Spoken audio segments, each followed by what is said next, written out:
going on YouTube? I just wanted to do another quick update just for anybody that's curious of how really the protein skimmer is running. But I was just going to show you the tank. I need to clean the glass. It has like a film or haze on it inside and out. So I really need to clean the glass, clear a lot of that up. But I put the protein skimmer in yesterday. Everything's still running good. Pulling out a good bit of gunk.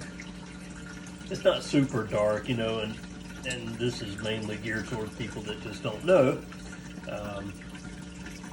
You know, skimmers, you can adjust them to whether you want it really wet or really dark and gunky.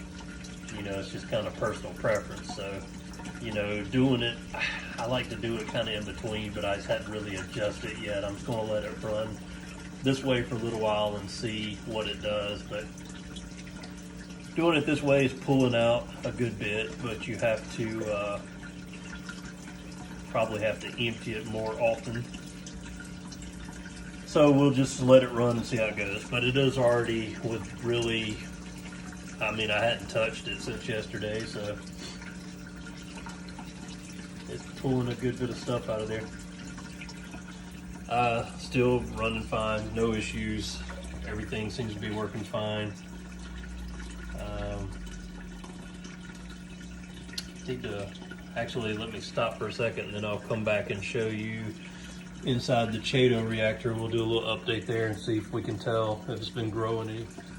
Okay, so normally the light in there runs opposite of the main aquarium light. Without cleaning the lid, I know there's some like algae and stuff actually growing on the lid.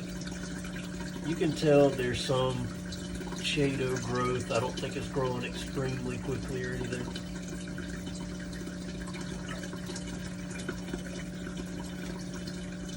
But it is growing. I'm gonna wait till it kind of fills up. Well, I might open it up and just clean some of the regular like brown algae and all that out of there, like wipe it out and clean the glass on the light, and then put it back together, and then it'll be a while before I need to actually trim out any of the Chaeto. But everything else is going good. My plan next will be to order some fish in to start quarantining them. And after I start slowly stocking this with fish, I said before, I've just always kind of made it a habit to wait till the tank's kind of ready before I start adding corals. Usually, you know, you look for signs, you watch your water parameters, but I also watch and see when coral and algae starts growing. You know, a lot of people say that can be kind of your guide. When that starts growing, then you should be good to start with basic corals. So we'll get some fish in here. I might buy another bottle of the coral and algae spores and dump in.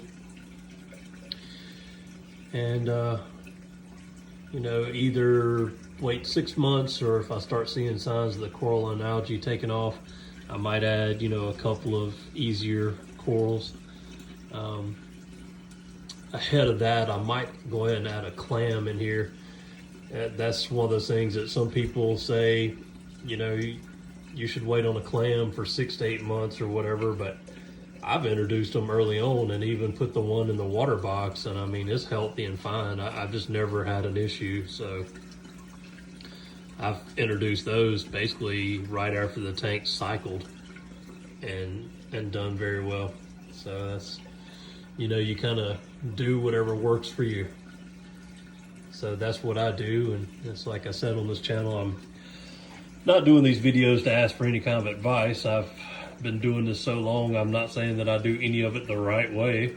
I'm just telling you, you know, let everybody know what works for me and document what I do. And maybe you can take parts of that and use it, and maybe it's non-viable information altogether. So that just kind of varies. Everybody has their own opinions and own ways that they do these things, and you can get everybody, you know, some people trying to tell you what to do, and some people say you're doing it the wrong way, some people say you're doing it the right way, but you need to change this. It's, you know, I don't know necessarily that there's a 100% just right or wrong way in doing these things. You just have to do what works for you and what you know that works. The only constants on it are, you know, usually it's just agreed upon that you just need to test your water and make sure your water parameters are good. Other than that, there's different ways you can do lighting, filtration. Do you need a protein skimmer or not?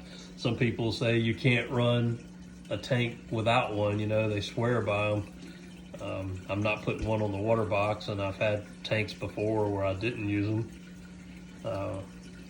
It just all depends on how often you want to do water changes and everything else. So just a lot of variations and different ways of doing things.